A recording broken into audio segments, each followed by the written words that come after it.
नमस्कार दोस्तों, good evening. मैं doctor Mukesh Garg, director and founder Photocard digital private limited, senior consultant orthopaedician. दोस्तों, मैं ये चैनल एक्सपर्ट टॉक के माध्यम से आपसे जुड़ता हूँ। हर सैटरडे को हम लेकर आते हैं कोई एक्सपर्ट, एक फील्ड एक्सपर्ट जो अपने फील्ड में और अपने जानकारी शेयर करता है, और वो जानकारी आपके पर्सनल लाइफ से रिलेटेड हो सकती है, आपकी कैरियर लाइफ से रिलेटेड हो सकती है। अभी हम कुछ हेल्थ टॉपिक्स पर बात करते हैं और उनके हेल्थ एक्सपर्ट जो है हम अपने चैनल पर ला रहे हैं। ऐसे ही आज हमारे साथ जुड़ने वाले हैं मानसिक रोग विशेषज्ञ डॉक्टर विनोद डूडी। और आप जानते ही हैं कोरोना का ये जो दौर है, इस दौर में जिस प्रकार से हमने अपनी लाइफ जो है कैजुअलिटी तो हमने झेली है, इसके साथ साथ जिस मेंटल स्ट्रेस से हम गुजर रहे हैं, जो मानसिक बीमारियों का दौर जो हमको झेलना पड़ रहा है। हमारी फैमिली में आप देख लें कितना डिप्रेशन, एंजाइटी, वरी, अनसर्टेनिटी और इतनी सारी जो, क्योंकि पूरा लाइफस्टाइल हमारा चेंज हुआ है। हमारा ये बच्चों को आप देख लें, हम एडल्ट को देख लें, सबकी जीवन में जो प्रभाव पड़ा है, उससे जितना मेंटल हेल्थ इश्यू हम फेस कर रहे हैं, ऐसे में बहुत जरूरी हो जाता है हमको कि हम ऐसे एक्सपर्ट से हम, और जो प्रॉपर हमें डायरेक्शन मिले, प्रॉपर हमें गाइडलाइन मिले। तो आज बस उसी के सिलसिले में हम बात करेंगे हमारे एक्सपर्ट डॉक्टर विनोद डूडी जी से। डॉक्टर विनोद डूडी जी, आपका बहुत बहुत स्वागत है चैनल पर। आपने समय निकालकर आप यहाँ पर आए। मैं कार्यक्रम को शुरू करने से पहले थोड़ा सा डॉक्टर साहब का मैं इंट्रोडक्शन थोड़ा सा मैं देना चाहूंगा।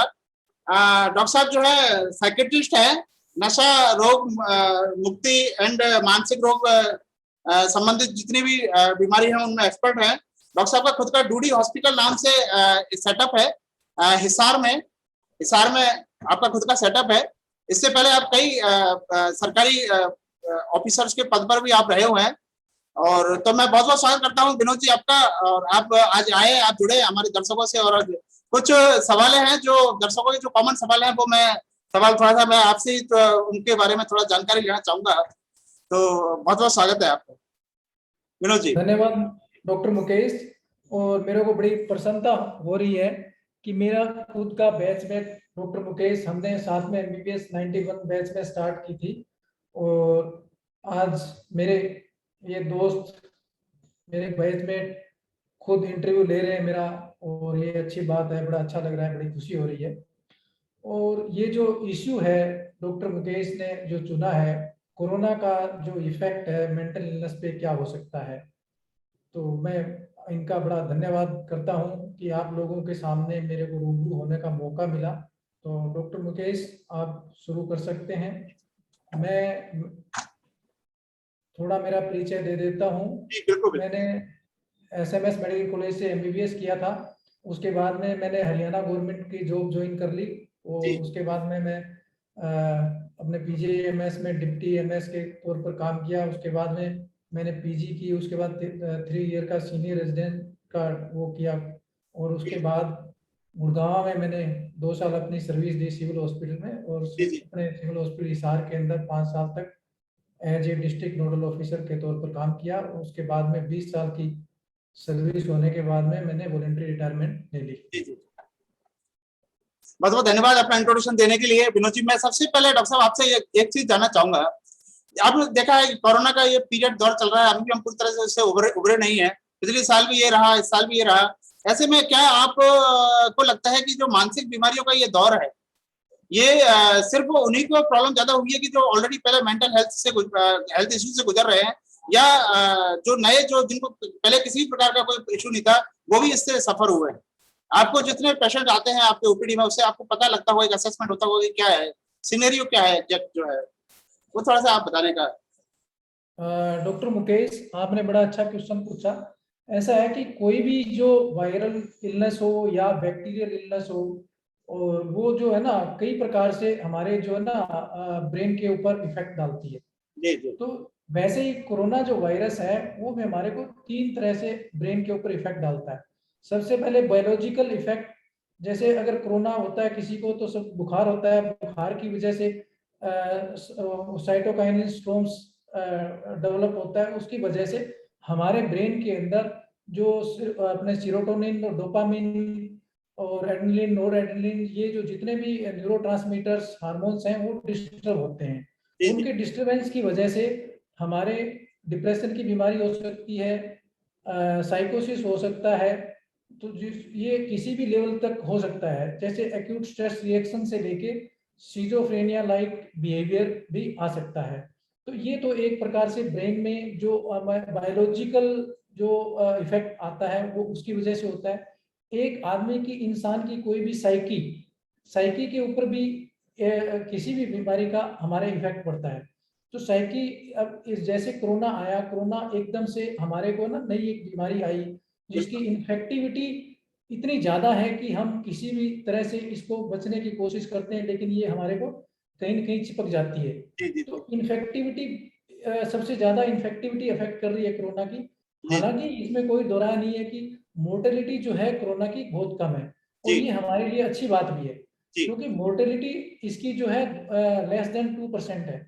मान लो बिल्कुल 100% इन्फेक्ट होते हैं, उसमें से 2% लोगों की डेथ होती है, लेकिन इसकी इन्फेक्टिविटी इतनी ज्यादा है जिसकी वजह से नंबर ऑफ डेथ बहुत ज्यादा लग रही है और बहुत ज्यादा होती है। जी तो जी इसकी वजह से हमारी साइकी चेंज हो रही है। एकदम से जब कोरोना आया, हमारे को, हमने ये एक नई बीमारी को रोकने का प्रयास किया, और इतना एकदम से पूरी दुनिया में सब लोगों के एक डर पैदा हो गया।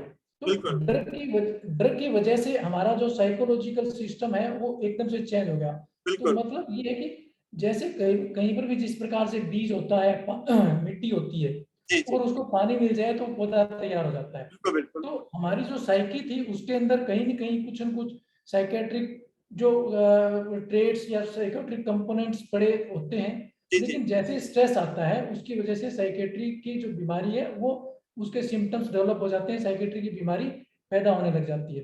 कुछ लोग होते हैं कि उस स्ट्रेस को कोप अप कर पाते हैं, कुछ लोग होते हैं उस स्ट्रेस को कोप अप नहीं कर पाते। बिल्कुल जो कोप अप कर पाते हैं उनके साइकेट्रिक इलनेस नहीं आने के चांसेस हैं, लेकिन जिनकी इम्यूनिटी को, जो कोपिंग एबिलिटी जो होती है स्ट्रेस को मैनेज करने की, वो कम होती है, तो उसकी वजह से पैदा होती है। मतलब हमारे को बायोलॉजिकली भी हमारे ब्रेन किया, साइकोलॉजिकली अफेक्ट किया, सोशली सोशली इम्पैक्ट हमारी जो कोरोना की वजह से इतना आया कि कोरोना की वजह से हमने बाहर जाना बंद कर दिया, जिसकी वजह से क्या हुआ कि हमारी जो इकोनॉमी है, चाहे जी वो कोई भी, चाहे वो मजदूर है, चाहे वो बिजनेसमैन है, सबका काम धंधा बंद हो गया। तो बिल्कुल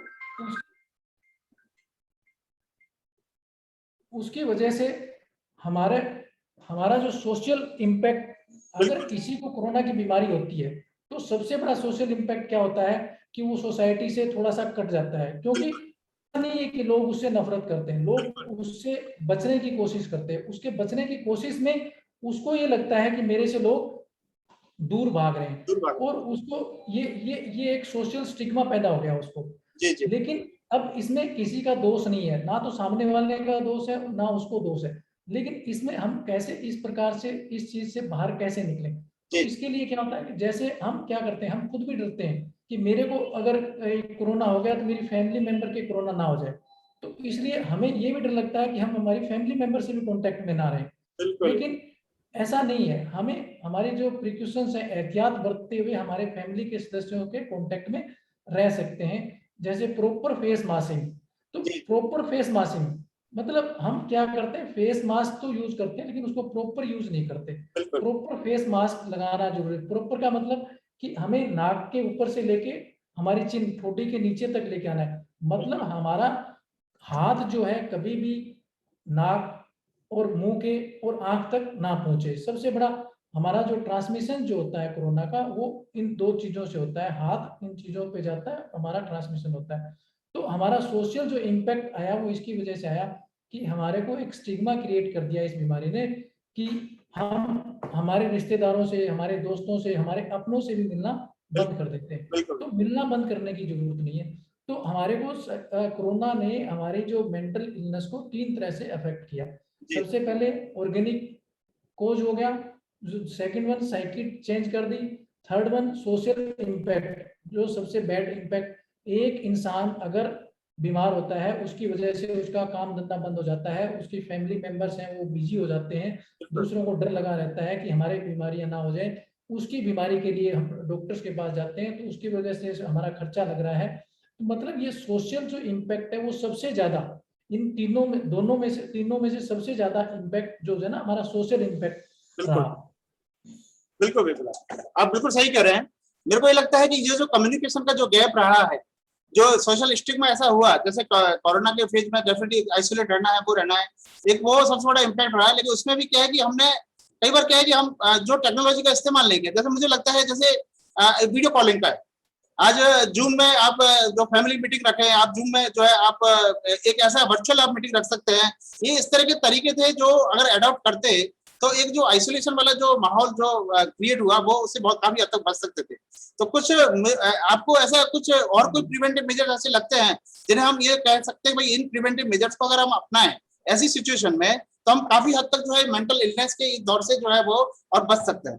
तो थोड़ा सा उनके बारे में थोड़ा सा हमें बताएं कि ऐसे क्या और प्रिवेंटिव मेजर्स हो सकते हैं जो हम ये बीमारियां हैं हम ये होने ही नहीं थे, चाहे वो हमारे फैमिली मेंबर्स में है, चाहे हमारे खुद को, ये हम थोड़ा सा जानना चाहेंगे। जी डॉक्टर मुकेश, आपने बहुत अच्छे से ये पूछा।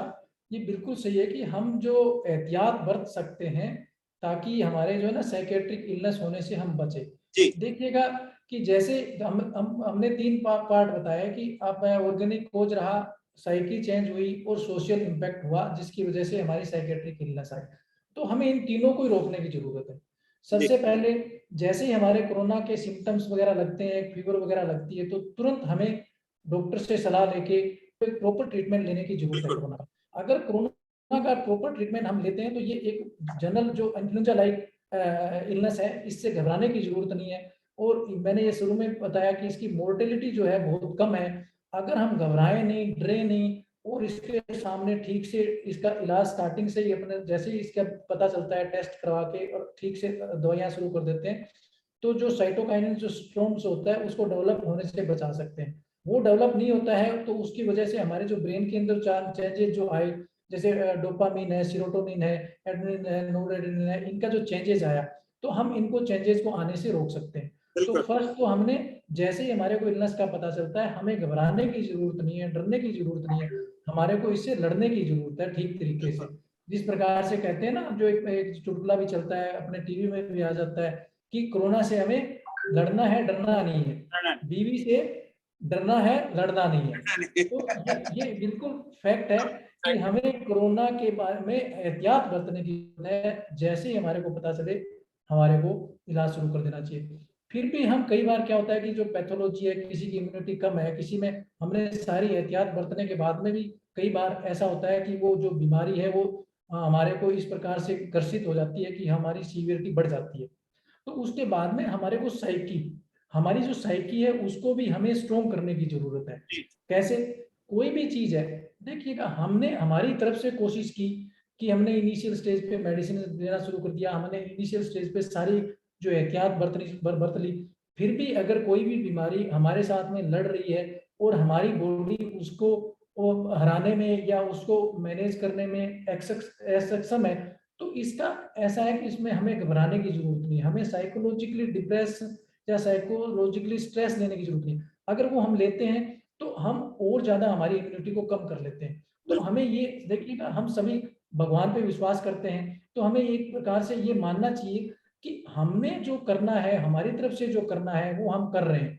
बाकी जो चीजें डॉक्टर अपनी तरफ से कर रहे हैं, बाकी जो हम जो कर होना है वो हमारे साथ में जैसा होना है वो हम उसके ऊपर हम कुछ नहीं कर सकते। तो बिल्कुल मतलब हम अपने आप को एक रैशनलाइज तरीके से रैशनलाइज करना है कि कोई भी चीज है हमारे ऊपर, जिस चीज का हम जिस पे कंट्रोल ही नहीं है उसके बारे में सोचने की जरूरत नहीं है। जी हाँ, जहां तक हमारा कंट्रोल था, जहां तक हम कुछ कर सकते थे, वो हमने मेजर्स ले लिए हैं। तो बिल्कुल उसके बाद में जो होना है वो होने दें, उसके लिए घबराने की जरूरत नहीं है। अगर उसको हम समय के साथ, कोई भी चीज है समय के साथ ठीक हो जाती है, तो अगर हम समय देंगे तो हो सकता है कि आपकी इलनेस सीवियर इलनेस में कन्वर्ट होगी, फिर भी आपको इम्प्रूव हो सकता है और आप वहां से वापस आ सकते हो।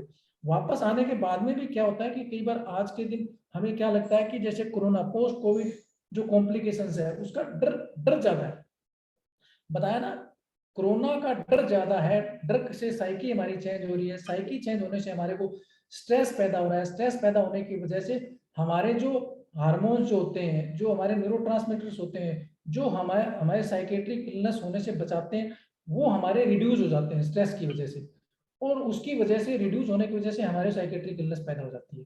जी तो जी हमें सबसे अच्छी जो बड़ी बात है, सबसे ज्यादा एहतियात बरतनी है वो ये है कि बिल्कुल भी डरने की जरूरत नहीं है, किसी घातक नहीं है लेकिन इन्फेक्टिविटी ज्यादा है। तो ये हमारे को सबसे जो मेन इश्यू इसके बारे में ये सोचना है कि ये इतनी घातक बीमारी नहीं है, इससे डरने की जरूरत नहीं है।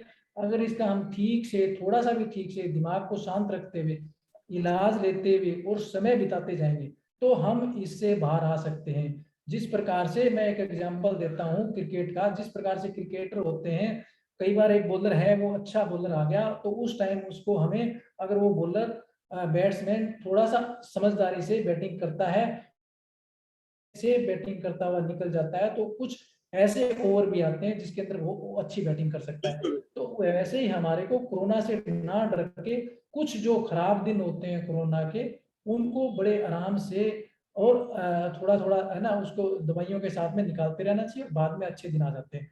पोस्ट कोविड भी हमें यही ध्यान रखना है कि एक्सरसाइज करनी है लेकिन एक्सर्शन नहीं लेना। मतलब ये है कि हमारी बॉडी, कोई भी जो सेल होती है, कोई भी बीमारी के बाद में उसको कमी आ जाती है, वो थक जाती है, उसमें जो रिपेयर होती है वो नई सेल होती है, उसके ऊपर एकदम से वजन नहीं डालना चाहिए। तो हमें एक्सरसाइज करनी है, योगा करना है, सांस की एक्सरसाइज करनी है, लेकिन एक्सर्शन नहीं करना, हमारे को बॉडी को एक्सर्ट मतलब थकाना नहीं है।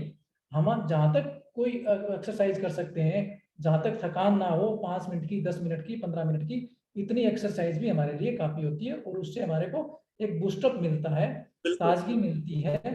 तो ये हम प्रिकॉशंस लेते हुए हम इस चीज से बाहर आ सकते हैं। तो हम ऑर्गेनिक कोज का मैंने बताया कैसे बाहर आ सकते हैं, फिर हमने साइकी का बताया कैसे बाहर आ सकते हैं। अब सोशल जो कोज होता है, सोशल इम्पैक्ट आता है। देखिएगा कि ये एक जो महामारी आई है, सिर्फ एक हिंदुस्तान में नहीं आई, सिर्फ एक गांव में नहीं आई है, एक शहर में नहीं आई है, पूरे वर्ल्ड वाइड है। अगर ये इम्पैक्ट डाल रही है तो पूरी दुनिया पे डाल रही है। जो हमारा बड़ा से बड़ा देश, जो जिसकी इकोनॉमी बहुत अच्छी है, अमेरिका है, उसको भी इफेक्ट कर रही है ये, पाकिस्तान को भी कर रही है, हिंदुस्तान को भी कर रही है, और अमीर को भी कर रही है और गरीब को कर रही है। और इससे हमें एक सीखने की चीज भी बहुत बड़ी मिली है। ऐसा नहीं है कि कोई भी चीज आती है जो वो हमारे नुकसान के लिए आती है, घातक होती है, वहां पे से भी हमें सीखने को भी बहुत कुछ मिलता है। देखिएगा आज हमें सीखने की क्या सबसे बड़ी जरूरत है कि इस बीमारी ने किसी को अलग थलग नहीं रखा, अमीर गरीब, ऊंचा नीचा, छोटा बड़ा, सबको समान नजरों से देखा है इस बीमारी ने। तो हमें भी सबको समान नजरों से देखते हुए और घबराना नहीं है, और सोशली हमें जिस किसी को मदद की जरूरत है, जितनी हम मदद कर सकते हैं करने की कोशिश करनी चाहिए। ये ऐसा भी नहीं है कि हम खुद को, अपने आप को इन्फेक्ट करते हुए अगले की मदद करें, नहीं, हमें अपने आप को सुरक्षित रखते हुए दूसरे को मदद करनी है।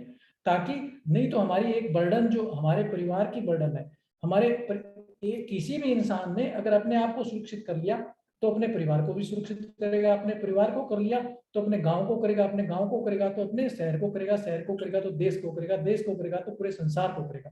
तो एक इंसान अपने आप में खुद सुरक्षित रह जाता है तो वो अपने देश के लिए बहुत बड़ा काम कर रहा है। तो ये हमें देखने की जरूरत है। सोसाइटी, सोशल इम्पैक्ट सोसाइटी से आता है। अब हमें सबसे बड़ा ये है कि इकोनॉमिकली जो चीजें होती हैं उसके बारे में बहुत ज्यादा नहीं सोचना, ये हमें बाद में सोचने की चीजें हैं। सही बात। इस टाइम हमें ये जो बीमारी है उसका सोशल जो इम्पैक्ट आ रहा है, जिन लोगों को इन्फेक्शन हो गया या जिनको नहीं हुआ, अब जिस प्रकार से किसी की फैमिली में एक इंसान को अगर कोरोना हो जाता है तो सोशली उसको, उसकी फैमिली के सदस्यों को डिसकनेक्ट नहीं करना, उसको हम कनेक्ट कर सकते हैं, जैसे फोन से कर सकते हैं। वैसे हम अब 1 मीटर की दूरी जो होती है उससे अगर हम दूर से बात करते हैं, उसको हम 2 मीटर कर सकते हैं। अपना फेस मास्क है वो प्रॉपर लगा सकते हैं। अगर उसको हम किसी प्रकार से हम कनेक्ट होते हैं या उसकी किसी चीज को छूते हैं या वो हमारी चीज को छूता है, तो फिर हम उसको ऐसा कर सकते हैं कि हम हमारी जो सेफ्टी मेजर रखते हुए हम उससे अच्छी तरह से बात भी, उसको कम्युनिटी भी रख सकते हैं, अपना कम्युनिकेशंस भी रख सकते हैं, हम उसकी केयर भी कर सकते हैं और हम उसको भी बचा सकते हैं और हम भी बच सकते हैं, और उसको भी लोनलीनेस भी फील नहीं होगा, और हमें डरने की जरूरत नहीं है, उसको डरने की जरूरत नहीं है। इन्फेक्शन, नो डाउट कि इन्फेक्टिविटी ज्यादा है, लेकिन अगर हम इन मेजर्स को फॉलो करेंगे तो इन्फेक्शन बिल्कुल भी नहीं होगा। ओ क्या बात है। बिल्कुल आपने बहुत शानदार तरीके से बताया है कि किस तरह के हम सारे जो पहलू हैं ऑर्गेनिक जो इसका जो इम्पैक्ट है, इसका जो साइकिक इम्पैक्ट है, इसका जो सोशल इम्पैक्ट है, उन सभी पर अगर हम सारे जो है एहतियात बरते और प्रॉपर तरीके से हम एक रणनीति के तहत जो इसमें प्रोटोकॉल दिया हो उसके तहत अगर हम करें तो डेफिनेटली जो है इन मेजर इलनेस से, जो मेंटल के इश्यू, उनसे हम बच सकते हैं। थोड़ा क्वेश्चन ये आता है कि ये जो मेंटल हेल्थ इश्यू जो होते हैं, इसमें कई बार क्या होता है कि परिवार में ये पहचान नहीं पाते कि भाई ये किस स्टेज पर है। मतलब एक बार उसको स्टेज को आइडेंटिफाई करना बड़ा मुश्किल होता है कि ये ऐसी स्टेज है कि जिसमें हमें डॉक्टर्स कंसल्टेशन जरूरी है, या फिर ये सिर्फ सिंपल इसको एक थोड़ा सा वरी एंजाइटी का ही पार्ट मान लें। मतलब किस स्टेज पर डॉक्टर से कंसल्टेशन लेना बहुत जरूरी होता है, कब हम माने कि भाई ये मानसिक बीमारी एक ऐसी स्टेज पर है कि अब डॉक्टर से कंसल्टेशन जरूरी है। थोड़ा सा उसके बारे में थोड़ा सा एक बार बताएं कि वो कैसे हम डिफरेंशिएट करें। बिल्कुल ठीक डॉक्टर मुकेश, आपने अच्छा क्वेश्चन पूछा। देखिए, किसी भी दिमाग की बीमारी का जो पहला लक्षण है वो नींद में डिस्टरबेंस है जी। अगर आपको नींद में डिस्टरबेंस हो जाती है तो इसका मतलब आपको किसी न किसी प्रकार की कोई मेंटल इलनेस शुरू हो चुकी है। अब नींद में डिस्टरबेंस किस पर लेवल की होती है? कुछ लोगों को इनिशिएशन में दिक्कत आ जाती है, जैसे सोने की कोशिश करता है तो वो नींद नहीं आती। कुछ लोगों को क्या होता है कि मेंटेनेंस में प्रॉब्लम आती है। मान लो एक बार नींद आ जाती है, लेकिन उसके बाद में अगर घंटा 2 घंटा के बाद में दोबारा से जाग आने के बाद में उसको दोबारा से नींद नहीं आ पाती है। तो इस प्रकार की दिक्कतें आती है। और वो जैसे आपने घर के जो मेजर्स यूज किए, जिस प्रकार से थोड़ा मान लो एक्सरसाइज की, अनुलोम विलोम किया, थोड़ा सा योगा किया, वो उसमें भी 15 मिनट आधा घंटे तक अगर उन चीजों से एलिवेट नहीं होती है ये चीजें, तो फिर हमें तुरंत साइकेट्रिस्ट से सलाह ले लेनी चाहिए। इसमें क्या है कि इसमें भी क्या होता है कि अब जैसे अब ये कोरोना टाइम में क्या हुआ, जब ये लॉकडाउन लगा, सब कुछ बंद हो गया, तो जो ऑलरेडी जो साइकेट्री के जो पेशेंट थे उनको बड़ी दिक्कत आई, क्योंकि उनको दवाई लेने में वो जा नहीं पाए थे और दवाई लेने में बड़ी दिक्कत आई। तो ये एक प्रकार से बड़ी ये है ना, बड़ी ट्रोमेटिक जो स्थिति पैदा हो गई थी मरीजों के लिए। लेकिन बीच में फिर सरकार ने इस चीज को देखा और उनके लिए मेडिसिन वगैरह के लिए अलाउ कर दिया, तो ये बहुत बड़ा अच्छा हुआ। तो उसकी वजह से अब इसके अंदर ये जो बीमारियां, जो साइकेट्रिक जो इलनेस है, बिल्कुल वैसे भी हमारे जनरली भी लोगों को पता नहीं है कि मेंटल होती क्या है, उसके लक्षण क्या होते हैं। तो ये तो बड़ा एक बड़ा लंबा ही इशू है। इसमें सबसे बड़ी बात है कि डिस्टरबेंस ऑफ स्लीप सबसे पहला लक्षण है दिमाग की बीमारी का। फिर उसके बाद में अगर आपको बेकार में बेवजह से किसी प्रकार से काम करने में कोई दिक्कत होती है और हर समय डर लगा रहता है, हर समय आपको घबराए कि मैं ये काम कर पाऊंगा या नहीं कर पाऊंगा, मन आपका उदास रहता है हर समय, आपको लगता है कि आप हर समय इरिटेट रहते हो और आपके अपनी जो लाइफ है, जो पहले यूजुअल लाइफ जो चल रही थी वो नहीं चल रही है आपकी, या आपके जो घर के सदस्य आपको कहते हैं कि आपकी जो बिहेवियर है वो पहले से बदल गया है, या आपको लगता है कि मेरा बिहेवियर है पहले से कुछ चेंज लगता है, तो हमें तुरंत साइकेट्रिस्ट से कंसल्ट करना चाहिए, बगैर किसी स्टिग्मा के, बगैर किसी के डर के, किसी इस प्रकार के डरने की जरूरत नहीं है। बिल्कुल आपने बहुत सही कहा, क्योंकि ये जो एक स्टिग्मा होता है कि अब सेक्रेटरी बीमारी का नाम लेते ही एक तो जो परिवार वाले हैं वो बड़ा एक अपने आप को पीछे हटा लेते हैं, बोले नहीं यार मैं कोई पागल थोड़ी, इवन पेशेंट भी जो है मैं कोई पागल थोड़ी, तुम मेरे को पागल घोषित कर रहे हो, या इवन जो फैमिली में जो और मेंबर्स होंगे वो भी एक बार झिझकते हैं कि भाई हमको दिखाना चाहिए, जाना चाहिए, नहीं जाना। एक जो स्टिग्मा है, ये सोशल जो इस तरह का एक परसेप्शन है, उसको डेफिनेटली चेंज करना पड़ेगा और इनको इग्नोर करना, जैसे और जो बीमारियों को हमें इग्नोर नहीं करना, ऐसे हमें ये साइकेट्रिक इलनेस को भी इग्नोर करना बिल्कुल ही घातक है, जहां तक मैं समझता हूँ। अभी मैं एक थोड़ा सा और इसमें जानना चाहूंगा कि ये जो ड्रग एब्यूज का है, एडिक्शन का है, तो ये क्या इससे कोरोना के जो दौर में इसमें आपको क्या लगता है बढ़ गया है या फिर जो ऑलरेडी जो एडिक्टेड है उनको, उन पर क्या इम्पैक्ट रहा, वो थोड़ा सा हमें बताएं। Doctor Mukesh, very good. ये अब जो कोरोना के समय में इनिशियल स्टेज के ऊपर जब हमारे यहाँ पे एक प्रकार जब लॉकडाउन लगा था, तो ये जो ड्रग एब्यूज, देखिएगा ड्रग एब्यूज, ड्रग एडिक्शन, ये एक ऐसी ऐसी चीजें हैं जो हमारे समाज में इनको एक्सेप्टेंस नहीं है, हमारे समाज में इनको है ना हे दृष्टि से देखा जाता है। ऐसा नहीं है, ये जो मरीज होते हैं एक्चुअल में बीमारी होती है। एडिक्शन कोई किसी भी प्रकार का जो एडिक्शन है अपने आप में एक बीमारी है। हर इंसान जानता है कि किसी भी प्रकार का नशा नहीं करना चाहिए, लेकिन वो नशा करने लग जाता है, चाहे वो वजह कोई भी रहे हो, चाहे तो हो सकता है उसको इनिशियल स्टेज पे कोई बीमारी हो जिसकी वजह से उसने कोई दवाइयां लेनी शुरू कर दी, या किसी प्रकार का नशा लेना शुरू कर दिया अपनी बीमारी को ठीक करने के लिए, या नशा करना शुरू करने के बाद में उसको साइकेट्रिक इलनेस हो गई हो।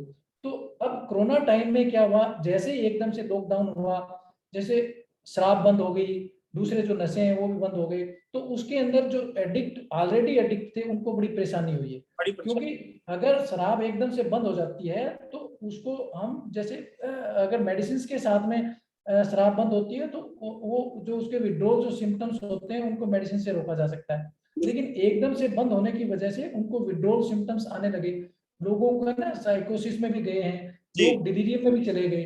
और जी जी डिलीरियम में क्या है कि डिलीरियम में जब पेशेंट चला जाता है तो उसकी मोर्टेलिटी जो होती है अप टू 20% होती है। जी जी मतलब अगर 80-100 लोग डिलीरियम में चले जाते हैं तो 20 लोगों की डेथ भी हो सकती है। जी जी तो इस प्रकार से, लेकिन इसके लिए कोई किसी के लिए कोई जिम्मेदार नहीं था क्योंकि किसी को पता ही नहीं था। जी हमने कोरोना से बचने की कोशिश की। देखिए कभी भी जब हम किसी भी चीज से बचने की कोशिश करते हैं तो कई बार ऐसी चीजें हो जाती हैं अनजाने में, लोग पता ही नहीं होता, पता नहीं जिसकी होता। वजह से हमें नुकसान भी हो सकता है। बिल्कुल जिस बिल्कुल। प्रकार से आज के दिन जिस पर लॉकडाउन हुआ, लॉकडाउन होना एक अच्छी चीज थी, होना जरूरी था। अगर लॉकडाउन नहीं होता तो हम इस पेंडेमिक को रोकना बड़ा रोकना मुश्किल बड़ा होता। मुश्किल था, सही बात। तो लेकिन उसके बीच में इस प्रकार की दिक्कत आई, लेकिन बाद में इन चीजों को देखते हुए सरकार ने जल्दी ये स्टेप उठाया कि जो मेडिकल जो मेडिसिन से रिलेटेड जो लोग हैं, जिस किसी प्रकार की इलनेस है तो हॉस्पिटल्स खोल दिए गए, और किसी प्रकार की कोई दिक्कत आती है तो वो हॉस्पिटल्स में कांटेक्ट करके एडिक्ट जो एब्यूज ड्रग एब्यूज थे उन लोगों ने, पेशेंट्स ने डॉक्टर्स के पास में कांटेक्ट करना शुरू कर दिया। जिस प्रकार से मैं उस टाइम फर्स्ट टाइम जब कोरोना आया था तो मैं सिविल हॉस्पिटल हिसार में ही काम कर रहा था। जी तो जी उस टाइम लोगों ने सिविल हॉस्पिटल हिसार में आना शुरू कर दिया था, काफी मरीज आते थे। उस समय कोरोना के टाइम में भी जिस प्रकार से पेशेंट्स को कुछ लोग लेके आते थे, पता चलता था बाद में कि ये एडिक्ट था और इसको ना डीटी में चला गया, तो साइकोसिस की प्रॉब्लम हो गई। तो उस चीजों को पेशेंट्स को हमने काफी को देखा भी है, ट्रीट भी किया है, और बिल्कुल बाद में ठीक होके चले गए। तो बिल्कुल। इस प्रकार की दिक्कतें आई हैं। अभी भी हमारे समाज में ये एक धारणा है कि जो आदमी नशा करता है वो नशा छोड़ नहीं सकता, ऐसा नहीं है। जी नशा करने वाला नशा छोड़ सकता है, नशा छोड़ना कोई बड़ी बात नहीं है। लेकिन उसके लिए हमें सबसे पहले तो ये है कि उस इंसान को ये बताने की जरूरत है कि जो नशा कर रहा है ये बीमारी है, इस बीमारी का दवाइयों के द्वारा उपचार किया जा सकता है। इसलिए हमें उसकी मदद करने की कोशिश करनी चाहिए, उसके घर वालों को, हमारे समाज को, और उसको खुद को भी। और डॉक्टर भी उसकी मदद करता है, और दवाइयों के साथ में हम नशे से बाहर आ सकते हैं, चाहे वो किसी भी प्रकार का नशा हो। बिल्कुल बिल्कुल। थोड़ा सा मैं ये और जानना चाहूंगा, जैसे पेरेंट्स को थोड़ा सा क्या सबसे ज्यादा कंसर्न होता है अपने बच्चों का, उनको इस प्रकार की कोई मेंटल इलनेस नहीं हो, इसके लिए क्या पेरेंट्स को ध्यान रखना चाहिए, क्या प्रिवेंटिव मेजर ऐसे हो सकते हैं जो वो अपना सकते हैं अपने बच्चों के लिए? बिल्कुल बिल्कुल डॉक्टर मुकेश, ये बड़ा ये इशू बड़ा ना एक तो जो पेरेंट्स को भी प्रॉब्लमेटिक है, दूसरा जो प्राइवेट स्कूल हैं, कॉलेज हैं, देखिए उनका अर्निंग का सोर्स होता है जी जी कॉलेज और स्कूल। तो बिल्कुल उनको भी बड़ा ये ना बड़ा तंग कर रहा है पिछले 1 साल से। पेरेंट्स सोच रहे हैं कि हमारे बच्चे हैं, हमारे घर में बैठे हैं, बच्चों का बिल्कुल क्या होगा, बच्चे ऑनलाइन पढ़ाई कर रहे हैं, बच्चों का कोई नुकसान तो नहीं हो रहा। तो इसके बारे में मैं विस्तार से बताना चाहूंगा थोड़ा। देखिएगा डॉक्टर मुकेश, इसमें ये है कि जो कोरोना के टाइम में ये जो लॉकडाउन लगाए गए हैं, स्कूल बंद किए गए हैं, कॉलेज बंद किए गए हैं, और हम ऑनलाइन स्टडी कर रहे हैं। देखिएगा ये कोई किसी ऐसा नहीं है कि कोई साधारण परिस्थितियां हैं। ये ऐसी विकट परिस्थिति थी जिसको कोरोना को रोकने के लिए ये जो कुछ ऐसे मेजर्स लेना सरकार की मजबूरी थी, और अच्छा भी है, जरूरी लेना भी चाहिए था। अगर मान लो अगर कोई कहे कि इस प्रकार के मेजर्स लेना किसी प्रकार की भाई ये बेतुकी की बात रही हो या इस प्रकार की रही हो, नहीं। देखिएगा ऑडिट करना बड़ा आसान काम होता है, और किसी भी एक्शन को इम्प्लीमेंट करना बड़ा मुश्किल काम होता है। बिल्कुल ऑडिट करने में क्या होता है कि हमें ड्रॉबैक्स जो हमारे जो मेरिट्स डीमेरिट्स सब सामने आ जाती है और हम ऑडिट करते हैं। लेकिन जब किसी भी एक्शन प्लान को शुरू करते हैं, जो एक्शन प्लान लेते हैं उसको इम्प्लीमेंट करते हैं, उस समय हमें नहीं पता होता कि इसके मेरिट्स क्या हैं, डीमेरिट्स क्या हैं। और मेरा मानना है ये है कि स्कूल बंद करना, कॉलेज बंद करना, ऑनलाइन स्टडी करना, इसमें कोई बड़ा नुकसान नहीं हुआ है, ना होने वाला है। क्योंकि जी ये पूरे वर्ल्ड वाइड हुआ है। सही बात। सभी वर्ल्ड संसार के बच्चों को इंटरनेट पे पढ़ाई कर रहे हैं, सभी देश के बच्चे इंटरनेट पे पढ़ाई कर रहे हैं। और पढ़ाई से सबसे ज्यादा आज की तारीख में मेरे को लगता है कि लाइफ ज्यादा इम्पोर्टेंट है। बिल्कुल कोरोना की वजह से अगर किसी की लाइफ जाती है, लाइफ की वजह से अब हमने जो ये जो डिस्कस किया कितना इम्पैक्ट पड़ता है कोरोना, अगर किसी फैमिली में एक को किसी को होता है तो उसकी सारी लाइफ डिस्टर्ब हो जाती है, उसकी फैमिली डिस्टर्ब हो जाती है। तो कोई फर्क नहीं पड़ता 1 साल 2 साल 3 साल भी अगर बच्चों को घर बैठ के पढ़ना पड़े, तो मेरे को लगता है कि क्योंकि ये बच्चों को हमें बचाना और ज्यादा इम्पोर्टेंट है। और बच्चे जितने जो सेफ्टी मेजर्स हैं, जो कोरोना के जो अप्रोप्रिएट बिहेवियर होता है उनको फॉलो करने में बच्चे सक्सेस नहीं हो सकते, क्योंकि बच्चे इतने समझदार नहीं है, बच्चे इन चीजों को कैजुअल लेते हैं, इतना सीरियसली नहीं लेते हैं। तो हमें इस प्रकार से सोचना कि भाई ये इससे बच्चों का नुकसान हो रहा है, बच्चों का कोई नुकसान नहीं हो रहा है। बच्चों को कुछ अगर लोग मानते हैं कि बच्चों की ग्रोथ नहीं हो रही है, बच्चे खेलने के लिए बाहर नहीं जा रहे हैं, अगर हमारे बच्चे साल 2 साल बाहर नहीं जाएंगे तो ऐसा कुछ बड़ा वो चेंज नहीं आने वाला। हाँ ठीक है, अगर साधारण परिस्थितियों में हमारे को इन कामों से रोकता तो बिल्कुल ये गलत बात है, लेकिन कोई भी चीज के अंदर रिस्क और बेनिफिट रेशियो देखा जाता है। बिल्कुल देखिएगा, अगर हमारे बच्चे स्कूल में जाते हैं, कॉलेज में जाते हैं, पार्क में खेलने जाते हैं, उसका रिस्क आप कोरोना टाइम में लेकर देखिएगा कितना रिस्क है। और एक हम घर में रहते हैं, घर में रहने के देखिए बाहर जाने का क्या रिस्क है, कोरोना हो जाएगा, कोरोना हो जाएगा तो कितनी पूरी फैमिली डिस्टर्ब हो जाती है। जिसके कोरोना हुआ है, जिसकी फैमिली में कोरोना हुआ है, एक बार उसके घर में या उसके आसपास में जानकर देखिएगा उसको कितना ट्रॉमा हुआ। तो अगर वो बच्चा हमारे घर में रहता है तो उसका क्या नुकसान है, उसका नुकसान ये है। वैसे तो वही बात है, हर चीज के फायदे और नुकसान होते हैं। हमें ये मान के चलें कि बच्चे स्कूल नहीं जा रहे हैं, पेरेंट्स जा रहे हैं, सारे घर पे रह रहे हैं, तो मेरे को तो ये लगता है कि इस जमाने में बच्चे और पेरेंट्स अकेले एक जगह रहने के लिए मौका मिल गया। तो ये भाई ठीक है, ऐसा मौका नहीं मिलना चाहिए, भगवान ना करे किसी को इस प्रकार का मौका दे, लेकिन ये मिल चुका है और मजबूरी में मिला हुआ मौका है, तो इसका बेनिफिट भी उठाना चाहिए, इसका फायदा उठाना चाहिए। बच्चे दादा दादी, नाना नानी, मामा मामी, चाचा चाची सबके साथ में ना इंटरमिंगल हो रहे हैं, एक दूसरे को जान पहचान रहे हैं। दूसरा ये है कि बच्चों को ये सीखने को मिल रहा है कि हम एडवर्स जो हमारा जो माहौल है, मतलब अगर खराब माहौल में हमें किस प्रकार से रहने की आदत डालनी चाहिए। ये नहीं है कि बड़ा एक अच्छा एनवायरनमेंट था, इससे पहले सब कुछ अच्छा चल रहा था बच्चों के लिए, तो बच्चों के लिए भी ये सीखने का बड़ा मौका है, और एक दूसरे के पेरेंट्स के और एक दूसरे के संपर्क में आने का, समीप में आने का, एक दूसरे की हेल्प करने का बड़ा अच्छा मौका है। दूसरा ये है कि हम बच्चों को जैसे हमारे टेरेस छत के ऊपर खिला सकते हैं, हम अपने घर के अंदर इस प्रकार के गेम पैदा कर सकते हैं जिसकी वजह से एक्सरसाइज भी कर सकते हैं। ऐसा नहीं है घर में एक्सरसाइज नहीं हो सकती है। देखिएगा, हम एक लंबे चौड़े पार्क में घूम रहे हैं, आप ये देखिएगा उसका टाइमिंग देखिएगा, हो सकता है हम आधा घंटे में 4 चक्कर लगा लें, आधा घंटे में 2 चक्कर लगाएं। अगर हम हमारी छत के ऊपर भी अगर आधा घंटे टहल लेते हैं उसी स्पीड से, तो हमारी एक्सरसाइज उतनी हो जाती है। और वैसे ही अगर हम दादा दादी के साथ में बच्चे नाना नानी के साथ में अगर खेलेंगे, तो उनका जो टाइम पास हो रहा है, टाइम जो उनकी जो डेवलपमेंट हो रहा है वो इतना ही हो रहा है जितना पास पड़ोस के बच्चों के साथ हो रहा है। और सबसे बड़ी बात ये है कि ये हम मजबूरी में कर रहे हैं, शौकिया तौर पे नहीं कर रहे, ये हमारी मजबूरी है। तो इसको हमें पॉजिटिव वे में लेके जाना चाहिए, और इसमें मेरे को लगता है नहीं कोई बुराई है। मैं तो ये कहता हूँ कि जब तक बिल्कुल कंप्लीट कोरोना खत्म ना हो जाता है तब तक स्कूल कॉलेज नहीं खोलने चाहिए। बिल्कुल बिल्कुल आपने सही कहा। मैं आपको बताता हूँ, मुझे ऐसा लगता है कि कोरोना को अपना लाइफ स्टाइल का हिस्सा मान लेना चाहिए, और हमको ये कुछ चेंजेस जो है ना, ये चेंजेस को अडॉप्ट करना चाहिए। हमको ऐसा नहीं कि हमें अडॉप्ट करना ही पड़ेगा। ऑनलाइन एजुकेशन का चल रहा ही है, उसको अडॉप्ट करना ही पड़ेगा। आपको ऑनलाइन जो भी आपको काउंसलिंग लेनी है, कुछ भी करना है, वो आपको करना ही पड़ेगा, क्योंकि ये एक समय की अब डिमांड हो गई है। और डेफिनेटली कह नहीं सकते आगे का क्या फ्यूचर होने वाला है, लेकिन जहां ऐसा लग रहा है कि ये जो पेंडेमिक का ये इस तरह का ये दौर है, ये बार बार ये रिपीट होगा एक तरह से, जैसे और जो वायरल इन्फेक्शन उस तरह से हो सकता है ये पार्ट ऑफ उसका हो जाए। वैक्सीन आ जाएगी डेफिनेटली, उससे इम्पैक्ट ये होगा कि इसका जो सीवियरिटी है वो बिल्कुल कम हो जाएगी, लेकिन फिर भी एक मुझे ऐसा लगता है कि फ्रिक्वेंटली जो है हमें इसको फेस करना पड़ेगा। तो ऐसे में थोड़ा बहुत हमको ये जो जितने भी मेजर्स हम अभी अप्लाई कर रहे हैं, जितने भी, जैसे कि वो चाहे सोशल डिस्टेंसिंग का है, चाहे हमको अपना जो है ये जो बिहेवियर और जो हमको रखना है, वो सारा हमको हो सकता है आगे भी अडॉप्ट करने पड़े। तो उसी चीज को देखते हुए, और ये बहुत जरूरी होता है, मैं इसमें जैसे आपने बताया पेरेंट्स जो बच्चों का इस तरह से कंसर्न करें, ऐसे ही हमें तो सबसे ज्यादा जो ख्याल रखना होता है जो हमारे एडल्ट्स का भी रखना होता है, ऑल्डर एडल्ट्स जो हमारे हैं, क्योंकि उनको भी बहुत ज्यादा इम्पैक्ट इस कोरोना काल में पड़ा है। और ऐसे में उनको ये स्ट्रेस लेवल उनका डेफिनेटली ज्यादा होना चाहिए वजह इसके। तो ऐसे में उनका हम क्या और प्रॉपर एहतियात बरत सकते हैं कि वो कम से कम इस तरह की दौर से वो नहीं गुजरे, उसके बारे में थोड़ा सा। ओल्डर एडल्ट्स की मैं बात कर रहा हूँ, जो हमारे पेरेंट्स हैं, जो हमारे माता पिता। ओल्डर पीपल जो हमारे घर में होते हैं, माता पिता है, दादा दादी है, नाना नानी है, तो उनका भी हमें है ना ये इस प्रकार का सेफ्टी मेजर्स हमें अपनाना ही अपनाना है। तो उसके लिए जिस प्रकार से आप गार्डनिंग कर सकते हैं, आप छत छत के ऊपर घूमना फिरना है वो एक्सरसाइज कर सकते हैं, योगा कर सकते हैं।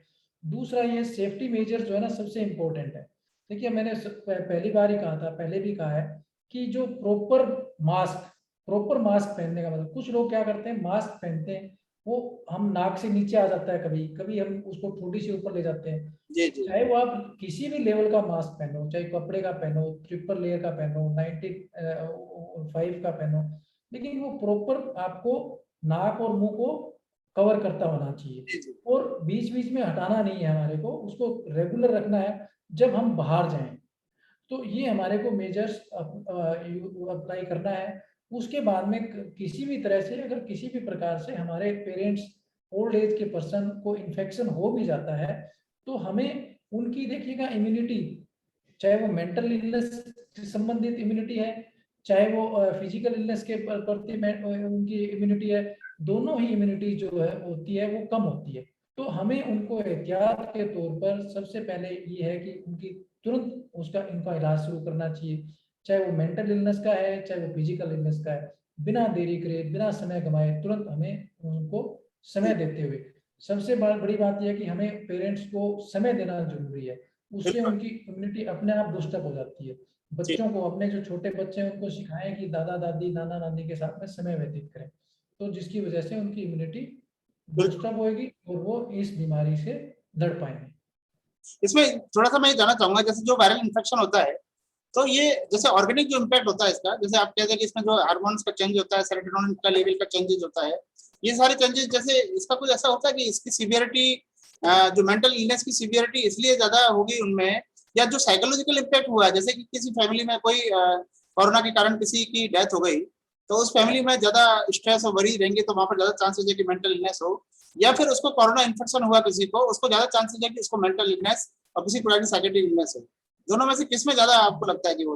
बिल्कुल, अगर पहले से किसी को देखिएगा, डॉक्टर मुकेश साहब ने बड़ा अच्छा क्वेश्चन पूछा कि अगर कोई इन्फेक्टेड कोरोना इन्फेक्टेड पेशेंट है और उसके घर में एक डेथ और हो जाती है, जी जी तो नो डाउट, क्योंकि उसको पहले तो इसने जो कोरोना जो उसको इन्फेक्शन हुआ जी उसकी वजह से जो उसमें ऑर्गेनिक साइकोलॉजिकल सोशल जो चेंजेस आए जी वो जी तो उसको पहले से आगे, हो सकता है कहीं उसने अपनी इम्यूनिटी उसकी अच्छी थी और वो उस चीज को मान लो उससे लड़ने में सक्षम रहा, और अगर असक्षम रहा तो उसको हो सकता है थोड़ी बहुत इस प्रकार की एंजाइटी वगैरह, थोड़ा माइंड लेवल का डिप्रेशन हुआ हो, और उससे ऊपर से अगर उसकी फैमिली में किस प्रकार की इस प्रकार की डेथ और हो जाती है तो एक प्रकार से उसको वो हो गया ना, उसके पास प्रेसिपिटेटिंग फैक्टर और आ गया है एक प्रकार जी से, जी उसको मतलब एड ऑन जैसे बोलते हैं ना, वो एक ऐड और हो जाता है उसको स्ट्रेस। उसकी वजह से जो आदमी पहले से इतना स्ट्रोंग मान लो नहीं था, कमजोर था, तो उसको जो इम्पैक्ट आएगा वो उसका दूसरे लोगों से ज्यादा आएगा, उसको जी ज्यादा प्रॉब्लम आने के चांसेस है, साइकेट्रिक इलनेस आने के चांसेस हैं, और उसकी जो साइकेट्रिक इलनेस है उसकी सीवियरिटी भी हो सकता है ज्यादा है, क्योंकि जैसे डिप्रेशन है, डिप्रेशन में भी 3 लेवल होते हैं, माइल्ड मॉडरेट सीवियर, तो उसकी सीवियरिटी है ना सीवियर डिप्रेशन तक जा सकती है। एंजाइटी है वो सीवियर एंजाइटी हो सकती है, साइकोसिस में भी जा सकता है, वो एक्यूट ट्रांजिएंट साइकोसिस हो सकता है उसको, और बाद में इस प्रकार से वो है ना भाई उसकी इम्यूनिटी तो किसी भी लेवल में उसकी साइकी इम्यूनिटी सब कुछ है ना उसकी डिरेंज हो चुकी है। जी तो इस पे कोई डाउट नहीं है कि उसको ज्यादा इम्पैक्ट करेगा। और वो वैसे ही जिस प्रकार से जैसे अगर किसी को पहले ही साइकेट्रिक इलनेस थी, उसके भी कोरोना हो गया, तो उसको भी जो साइकेट्री की जो सिम्टम्स थे, हो सकता है कि पहले वो दवाइयाँ मेडिसिन के ऊपर कंट्रोल चल रहा था, लेकिन हो सकता है कि अब वो उसकी वजह से प्रेसिमान एग्जैजरेट हो गया हो और उसको दवाइयाँ उसकी ज़्यादा लेने की जरूरत पड़े, इस जी प्रकार की जरूरत भी पड़ सकती है। मतलब अगर किसी को पहले से साइकेट्रिक इलनेस है तो वो बढ़ सकती है, अगर साइकेट्रिक इलनेस नहीं है तो भी उसको साइकेट्रिक इलनेस हो सकती है। जी वैसे ही पहले कोई नशा करता था तो हो सकता है उसका नशे की जो क्वांटिटी एंड फ्रीक्वेंसी इंक्रीज हो सकती है। तो ये पॉसिबिलिटीज रहती हैं, और इसमें कोई डाउट नहीं है कि इस कोरोना की वजह से जितना इफेक्ट फिजिकली लोग महसूस कर रहे हैं, मैं मानता हूं कि उससे कई गुना ज्यादा इफेक्ट किया है बिल्कुल मेंटल इलनेस ने। बिल्कुल और ये जो इम्पैक्ट है वो अभी दिख नहीं रहा है, आगे आने वाले टाइम में बड़ा जबरदस्त इसका इम्पैक्ट आएगा। जी हालांकि हम साइकेट्रिस्ट को तो हम ये महसूस कर रहे हैं आज के दिन, क्योंकि आज के दिन जो कोरोना जिसके हुआ है या जिसके घर में फैमिली में कोरोना हुआ है, तो उस प्रकार के पेशेंट्स हमारे पास में आ रहे हैं। तो जी, जब अब हम साइकेट्रिस्ट देख पा रहे हैं, थोड़े दिनों में हम सब इस चीज को महसूस करेंगे। बिल्कुल बिल्कुल आप सही कह रहे हैं। अच्छा, एज ग्रुप में आप क्या बता, एज ग्रुप का कौन सा एज ग्रुप जो है सबसे ज्यादा अफेक्टेड हो रहा है इसका मेंटल इलनेस से, इस स्पेशली इस कोरोना दौर में? अगर एज ग्रुप की हम देखिएगा बात करें। डॉक्टर मुकेश, वैसे तो इसमें एज ग्रुप जो है ना, वैसे अपने अगर देखा जाए तो तो वैसे साइकेट्रिक जो डिप्रेशन है, जैसे आज के दिन जो cause of death, leading cause of death है 18 से 29 ईयर ऑफ एज के अंदर सुसाइड है। सुसाइड। तो suicide most common leading cause of the death जी आज के दिन। जी। हर 40 सेकंड में एक इंसान सुसाइड कर रहा है। ओ तो वो मोस्टली उसमें डिप्रेशन की वजह से होता है, बाकी हो सकता है कि कोई और साइकेट्रिक एलिमेंट रहा हो। जी मान लो सिजोफ्रेनिया भी हो सकता है, कोई और मूड डिसऑर्डर भी हो सकता है, लेकिन ज्यादातर डिप्रेशन के चांसेस होते हैं। जी तो पहले से ही इस एज में ज्यादा वल्नरेबिलिटी है, इसी एज में नशा करने की वल्नरेबिलिटी ज्यादा होती है। इसमें कोपिंग एबिलिटी, जो स्ट्रेस कोपिंग एबिलिटी इस एज के अंदर कम होती है। कम होते हैं। तो वैसे वैसे देखा जाए बायोलॉजिकली तो ओल्ड एज में ज्यादा इम्पेक्ट करता है, बिल्कुल लेकिन अगर साइकी का मैटर आता है तो सबसे ज्यादा इम्पैक्ट इस एज के अंदर आएगा, मेरा मानना है। जी बिल्कुल बिल्कुल। अच्छा, इसमें सुसाइडल टेंडेंसी भी इसी एज ग्रुप में ज्यादा मिला है, और इसी एज ग्रुप में ज्यादा मिलेगा। सुसाइडल टेंडेंसी भी इसी एज ग्रुप में ज्यादा है, और ज्यादातर जो पेशेंट्स है वो डिप्रेशन के पेशेंट्स हैं, या फिर जो फ्रैंक साइकोसिस के पेशेंट ज्यादा आते हैं। अभी इस टाइम ज्यादातर जो एंजाइटी के पेशेंट ज्यादा आते हैं। एंजाइटी ज्यादा आते हाँ, एंजाइटी डिसऑर्डर जो कोरोना की वजह से हुआ, हैं। और एंजाइटी की वजह से अगर एंजाइटी को अगर देखिएगा, कोरोना हुए अभी कोई ज्यादा टाइम नहीं हुआ है, एंजाइटी से फिर डिप्रेशन में चेंज हो जाता है। जैसे एंजाइटी का कोई इलाज नहीं करता है, तो एंजाइटी धीरे धीरे कोई भी चीज एंजाइटी से डिप्रेशन में चेंज होती है, डिप्रेशन साइकोसिस में भी चेंज होता है। जी एंजाइटी अगर किसी की इतनी सीवियर हो जाए कि वो उससे बियर नहीं की जाए, मान लो उसको सहन नहीं कर जाए, तो वही पर्सन साइकोसिस में चला जाता है अपनी एंजाइटी को रिलीव करने के लिए। तो एंजाइटी की सीवियरिटी पे डिपेंड करता है, एंजाइटी अगर ज्यादा है तो वो थोड़े दिनों बाद में हो सकता है साइकोसिस में भी कन्वर्ट हो जाए। अच्छा, आपने ये तो हालांकि बताया स्लीप। हाँ जी जी जी, बताइए बताइए जी। बायोलॉजी को जो इम्पैक्ट पड़ता है वो ज्यादा साइकोसिस होता है फीवर की वजह से, जी और जो साइकी का जो इफेक्ट होता है वो एंजाइटी ज्यादा डेवलप करता है। जी। अच्छा, इसमें जो अभी जो आप पहले बात चल रही थी कि आपने बताया जो स्लीप डिसऑर्डर जो है वो सबसे पहला सिम्टम्स है इसका, जिसको कभी इग्नोर नहीं करें। इसके अलावा कुछ और कोई ऐसे सिम्टम्स है जिसको हम ये कह सकते हैं कि दीज आर ट्रिगर फैक्टर, कि भाई ऐसी अगर कोई कंडीशन है तो हमको डेफिनेटली कंसल्ट करना ही है डॉक्टर को, फिर हम उनसे इग्नोर नहीं कर सकते। ऐसे कुछ और सिम्टम्स हाँ, हैं इसके अलावा, स्लीप डिसऑर्डर के अलावा? बिल्कुल बिल्कुल। देखिएगा डॉक्टर मुकेश, अगर किसी भी पेशेंट, कोई भी पर्सन है, पेशेंट नहीं, पेशेंट तो देखिएगा साइकेट्रिस्ट के पास में जाने के बाद में, साइकेट्रिस्ट अगर डायग्नोसिस बनाता है तो हम पेशेंट मानते हैं। जी अगर कोई भी साइकेट्री की जो सिम्टम्स अगर हम सोच के चलते हैं कि मेरे को हो सकता है साइकेट्रिक इलनेस हो, साइकेट्रिक प्रॉब्लम हो, तो हम साइकेट्रिस्ट के पास जाते हैं। साइकेट्रिस्ट कई बार ऐसा लगता है किसी को कि भाई ये मेरे को हो सकता है साइकेट्रिक प्रॉब्लम हो, लेकिन कोई जरूरी नहीं है साइकेट्रिक जी प्रॉब्लम हो। तो इसका मतलब ये नहीं, साइकेट्रिस्ट के पास जाने का मतलब ये नहीं कि आपको साइकेट्री की इलनेस है ही है। बिल्कुल, हम साइकेट्रिक इलनेस को रूल आउट करने के लिए भी जा सकते हैं। जा सकते तो इसलिए साइकेट्री से डरने की जरूरत नहीं है, साइकेट्री से स्टिग्मा रखने की जरूरत नहीं है। साइकेट्रिस्ट के पास जाके अपनी जो भी चीजें चल रही हैं अपने दिमाग के अंदर, वो हम डिस्कस करनी चाहिए। हैं। जी लक्षण की बात जहां तक आती है, मैंने सबसे पहले बताया कि हमारे को अगर नींद की डिस्टरबेंस आती है, सर में लगातार दर्द होता है, जी अगर हमारे दिमाग में कोई एक बात बेवजह की दिमाग में चलती रहती है, जी जिसको हम नहीं चाहते कि वो आए बात में दिमाग, फिर भी वो बात में चलती रहती है, जिसकी जी वजह से हम परेशान होते हैं और उस बात को रोकने की कोशिश भी करते हैं लेकिन रुक नहीं पाती है। जी तो इस प्रकार की जो अनयूजुअल जो चीजें हैं जो हमारी लाइफ में होने लग जाती है, बातों पे हम गुस्सा करने लग जाते हैं, छोटी छोटी बातों में हम शक करने लग जाते हैं किसी भी प्रकार का, जी। और हमारा जो बिहेवियर है थोड़ा सा अलग, हम अकेले रहना शुरू कर देते हैं, किसी दूसरे लोगों से बात करने से कटने लग जाते हैं। तो इस प्रकार के अगर लक्षण स्टार्टिंग महसूस होते हैं तो हमें साइकेट्रिस्ट से मिलना चाहिए। कई बार लोग अपनी जो केयर, सेल्फ केयर को डिक्रीज हो जाती है उसकी, जैसे सेव, जो कोई इंसान था वो रोजाना सेव बनाता है, आज हो सकता है वो सेव ना कर रहा हो सकता है वो ब्रश वगैरह ना कर रहा हो सकता है वो ठीक से खाना ना खा रहा हो। तो इस प्रकार की दिक्कत आ जाती है, इसका मतलब उसको किसी प्रकार के साइकेट्रिक लक्षण हो सकते हैं। साइकेट्रिक के लक्षण होने का मतलब ये नहीं है कि साइकेट्रिक इलनेस ही हो गई है। बिल्कुल। साइकेट्रिक इलनेस के लिए जरूरी ये है कि उसका जो डायग्नोस्टिक क्राइटेरिया है वो फुलफिल करे, और किसी साइकेट्रिस्ट के द्वारा उसको एग्जामिन किया जाए। साइकेट्रिस्ट के द्वारा एग्जामिन करने के बाद में ही वो साइकेट्रिस्ट अगर ये कहता है कि हाँ इसको ये बीमारी है, तो ही जी। हमें साइकेट्रिक की बीमारी को मानना चाहिए। अदरवाइज साइकेट्रिक ऐसा नहीं है कि कोई 2-4 सिम्टम आ गए तो साइकेट्रिक इलनेस हो गई। बिल्कुल। तो ये बिल्कुल आपने सही कहा, और मैं इस पे दर्शकों को कहना चाहूंगा, इस पे रिक्वेस्ट करना चाहूंगा कि देखिए, आपको आप ये नहीं समझे कि आपको किसी प्रकार का इस तरह की प्रॉब्लम है और आप फेस कर रहे हैं, तो आप ये नहीं समझे कि साइकेट्रिस्ट के पास जाने का मतलब है आपको दवाई लेनी है। साइकेट्रिस्ट का सबसे बड़ा रोल होता है साइकोलॉजिकल काउंसलिंग, जो है वो जो रोल है, और आपका ये रूल आउट करना कि भाई आपको कोई बीमारी प्रॉपर है, कोई बीमारी है या नहीं है, कम से कम वो रूल आउट आप करवा सके। उसके लिए आप जिसके नहीं, साइकेट्रिस्ट से कंसल्ट करें, आपके नियर बाय साइकेट्रिस्ट से आप कंसल्ट करें। और डेफिनेटली आप विनोद जी जो है, अगर आप आसपास रहते हैं और वहां पर आप जा सकते हैं, तो बहुत अच्छे हमारे एक्सपर्ट साइकेट्रिस्ट काफी अच्छी सेवाएं जो है वो अपने इंस्टीट्यूट के जरिए दे रहे हैं। तो आप जरूर वहां पर उनसे मिल सकते हैं। और आज विनोद जी, आपने इतनी शानदार जानकारी जो है इस संबंधित, क्योंकि एक बहुत बड़ा इशू इस कोविड दौर में है, और स्पेशली आज का जो आपका ये एक्सपर्ट टॉक है, ये सभी को बहुत लाभान्वित करेगा, दर्शकों को डेफिनेटली लाभान्वित करेगा। और ये वीडियो रिकॉर्ड भी हो रहा है। मैं दर्शकों को बता दूं, इस तरह के एक्सपर्ट टॉक हम हर सैटरडे को रखते हैं, और विनोद जी जैसे ही एक्सपर्ट जो है, एक्सपर्ट अपने फील्ड में एक्सपर्ट, वो यहाँ जुड़ते हैं हमारे साथ में, और अपने किसी भी, चाहे वो हेल्थ का फील्ड हो, चाहे वो फाइनेंस का फील्ड हो, वो आपके कोई भी और आपकी लाइफ से रिलेटेड हो, उसके बारे में हम जानकारी यहाँ पर शेयर करते हैं, जो आपको उससे लाभान्वित हो सके। मैं भी लाभान्वित होता हूँ और आप भी लाभान्वित हो। तो आप इसी तरह दर्शकों को बहुत बहुत धन्यवाद, आप प्रोग्राम में जुड़े। मैं विनोद जी एक व्यस्त जो है ओपीडी में और समय निकाल कर और यहाँ हमारे साथ जुड़े हैं, तो मैं इनका ज्यादा समय नहीं लूंगा।